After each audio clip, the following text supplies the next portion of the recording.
আমাদের খারাপ থাকে সব সময়। মনটা যখন খারাপ হয় খারাপ কাজ দেখলে বা আমার উপর একটা বিপদ আসলে, আমার উপর কোনো খারাপিয়ত আসলে আমাদের মন খারাপ হয়ে যায়। কেন খারাপ হয়? কারণ আল্লাহর উপর আমার ভরসা নেই, আল্লাহর উপর আমার বিশ্বাস নেই। একটা জিনিস বিশ্বাস রাখতে হবে, যা হচ্ছে আল্লাহর তরফ থেকেই হচ্ছে, যা হচ্ছে আল্লাহর তরফ থেকেই হচ্ছে, আর আমার কাজ কর্মের ফলাফল হচ্ছে। ও ভাই, আজকে আমি বিপদে পড়েছি, আল্লাহ সুবহানাহু ওয়া তাআলা আমাকে বিপদে ফালিয়েছে, তবে এটা আমার কর্মের ফলাফল, এটা আমার কর্মের ফলাফল। কারণ আমি যদি ভালো কর্ম করি আমি ভালোর দিকে ধাবিত হব, সৎ কর্ম করলে সত্যের দিকে ধাবিত হব, আর অসৎ কর্ম করলে অসত্যের দিকে ধাবিত হব। তবে আরেকটা জিনিস মনে রাখবেন প্রিয় ভাই ও বন্ধুগণ, অবশ্যই আল্লাহ সুবহানাহু ওয়া তাআলা তার বান্দাদেরকে অত্যাধিক ভালোবাসেন। যত গুনাহ করি, যত খারাপ কাজ করি, যত কিছুই করি না করো, দিন শেষে যখন ঘরে ফিরে, আল্লাহর ঘরে ফিরে দুই হাত তুলে মাওলা কারিমের দরবারে চোখের পানি ছেড়ে দিয়ে বলবো, মাওলা গো, ভুল তো করে ফেলেছি, আমাদের আখলাক তো ভুল করা, আমাদের আখলাক ভুল করা, সুতরাং তুমি আমাদের ক্ষমা করে দাও, তুমি আমাদেরকে মাফ করে দাও। আল্লাহ তাআলা খুশি হয়ে মাফ করে দেন, খুশি হয়ে মাফ করে দেন। আল্লাহু আকবার। আমরা সেই আল্লাহকে ভুলে যাই, সেই আল্লাহর শুকরিয়া আদায় করতে পারি না ভাই, সেই আল্লাহর শুকরিয়া আদায় করি না। কেন শুকরিয়া আদায় করি না? মুনাফিক, আমরা তো মুনাফিক। ও ভাই, আমাদের ইমানের দুর্বলতা। আমি যে বললাম যে একটু বিপদ আসলে, একটু পেরেশান আসলে আমরা ভয় পেয়ে যাই, আল্লাহর উপর বিশ্বাস হারাই না। যে আল্লাহ সুবহানাহু ওয়া তাআলা বিপদ দিয়েছেন, ওই আল্লাহ সুবহানাহু ওয়া তাআলাই আমাদের বিপদ রক্ষা করবেন ভাই।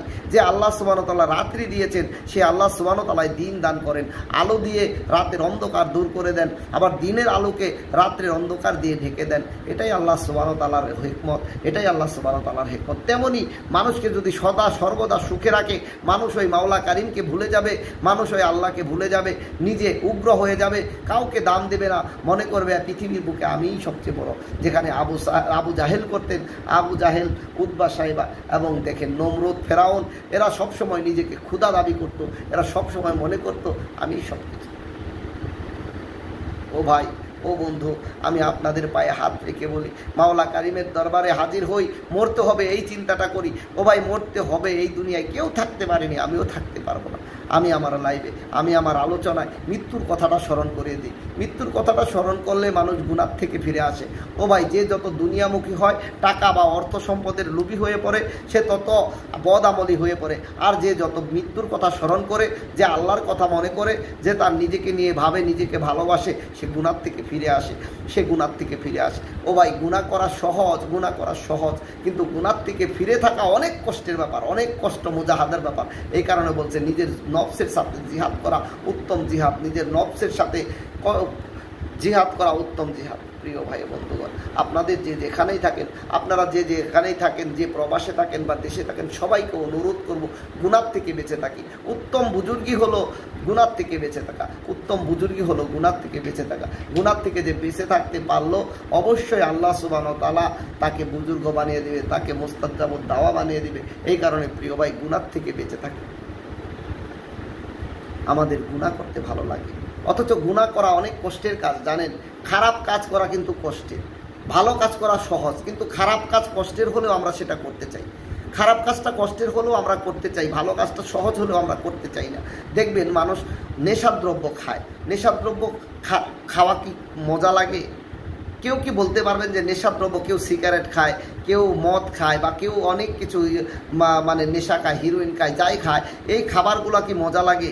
এই খাবারগুলো অনেক তিক্ত বা অনেক খারাপ প্রকৃতির। অনেকেই বলে যে এই খাবারগুলো খেলে ভিতর জ্বলে যায়, ভিতর পুড়ে যায়, অথচ সেই খাবারের প্রতি মানুষের আকর্ষণ।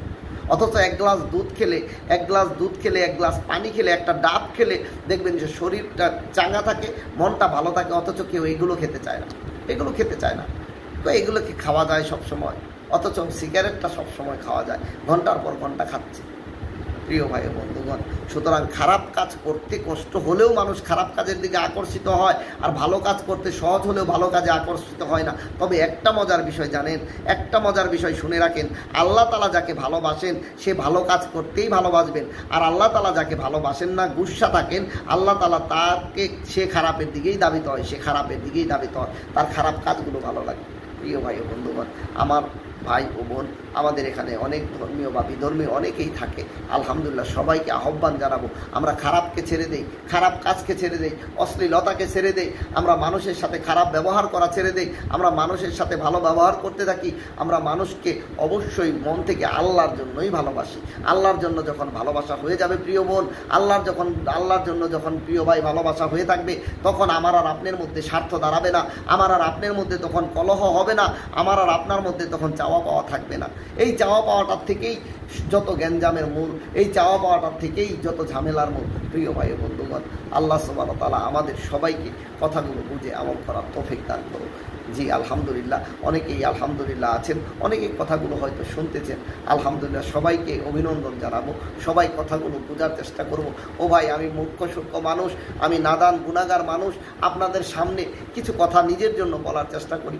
ও ভাই, আমি আবার বলি, আমরা যদি দিনের কোনো কাজ খেদমত নাও করি, দিনের কোনো ক্ষতি হবে না, আর দিনের খেদমত করলেও দিনের কোনো লাভ হবে না। তবে লাভটা হবে আমার। আমি বারবার বলি, আমি যদি ইমানি মোজাকারা করি, ইমানি আলোচনা করি, ইমানটা আমার বাড়বে।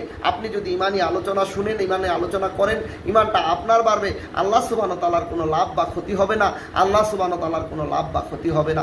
কোনো ধর্মেই বলেনি যে অন্যায় অত্যাচার করো, কোনো ধর্মেই বলেনি তোমরা মিথ্যা কথা বলো, কোনো ধর্মেই বলেননি তুমি অশ্লীলভাবে চলো, তুমি কোনো ধর্মেই বলেনি তোমরা মানুষকে কষ্ট দাও। ও প্রিয় ভাই, সবাইকে বলবো, আমরা সবাইকে ভালোবাসবো আল্লাহর জন্য, সবাই ভালো কাজ করব নিজের জন্য, সবাই ইবাদত বন্দেগী করব নিজের জন্য।